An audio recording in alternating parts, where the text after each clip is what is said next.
This is how Filipino titos be when they're drunk. Oh, BJ!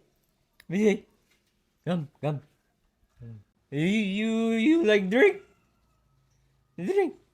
Hey, how old are you now? 16? You're only 16? You still, you still drink? Oh my god. Ah, do you have a girlfriend yet? You don't have a girlfriend yet? Oh my god.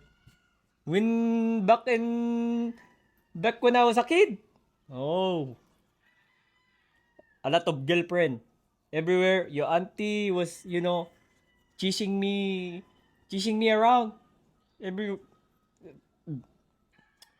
everywhere I go, she was always there. And then, there's other ones. You don't tell your auntie, ah. I get a lot of girlfriends before. Not only her. I had like two. I had like a lot.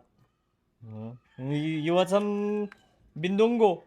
Oh, you go eat. Come on, I go give you drink. You're old enough already. 16. I used to drink when I was 14 years old. I do all that.